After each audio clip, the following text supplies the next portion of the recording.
On tonight's episode of Shower Chronicles, I guess I'll tell you guys why me and my dad are beefing right now.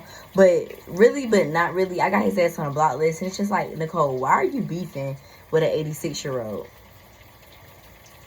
Because he got me fucked up. That's why. That's why. But I'm going to give you guys the short version because I'm pretty tired. I worked today, and I missed a big trade today. Like, I'm gonna show you the trade that I missed. Oh my gosh, I was at work. Oil dropped, y'all. That bit dropped. I could have made so much freaking money. I could have made so much money. But we're not gonna talk about what I could have done because I didn't do it.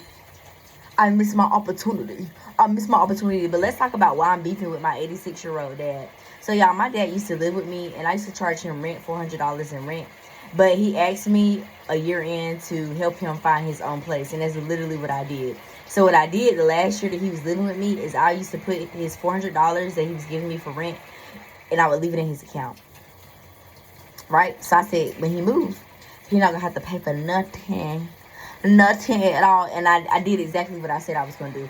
I bought him a new TV, a new bed, a new plate sets, silverware, underwear, clothes, just everything for his apartment, so he didn't have to come out of pocket and pay for any of the shit, including moving fees. Like moving fees, getting a U-Haul, taking time off of work to do that. I never charged for any of that. Literally, I never charged for that. And on top of, like, I used to take my dad back and forth to Greenville every week.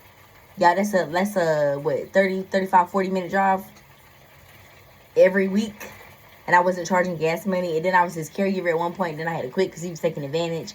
But I was still bringing him breakfast almost every morning. Still just doing. Any place that he asked me to go, I took him.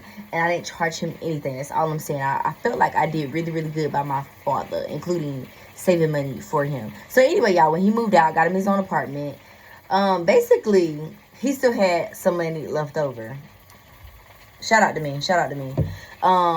But I didn't tell my dad that he had some money left over. I just was like, when he would ask me for something, like the second week he moved, he was like, I need some bug spray, and I need a new mop, and I got him a new broom, and he needed some laundry detergent and shit like that. I just took it out of the money that I had put aside for him.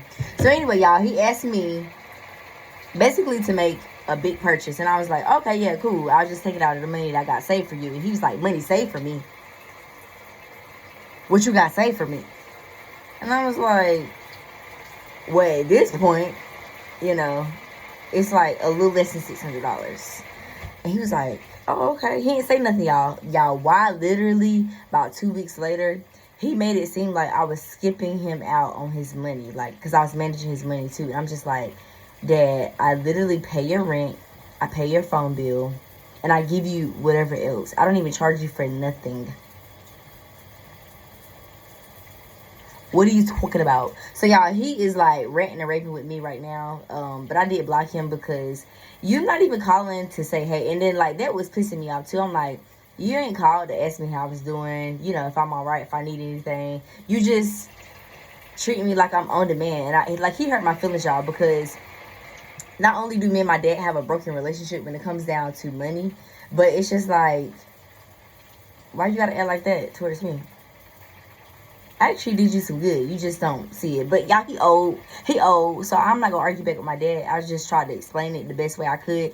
But what I'm actually going to start doing is, like, showing him physical receipts again. Because I had this issue before where I'm like, let me just show you your receipts. But he ain't give a damn. So I was just like, I'm just going to give you the rest of your money after I pay your bills. But anyway, y'all, that's how I'm going to solve this problem. I'm going to sit down and have a real conversation with him about how he's been treating me face to face, because we're not going to do this phone stuff.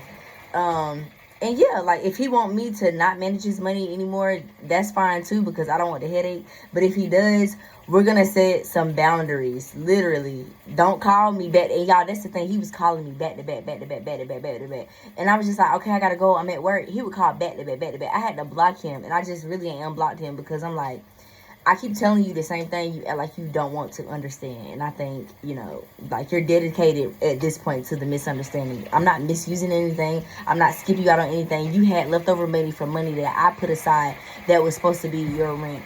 And to y'all, to, like, really put him in the game, because that was a lot of stuff that I wanted. I wanted him to go into his apartment with everything new, right?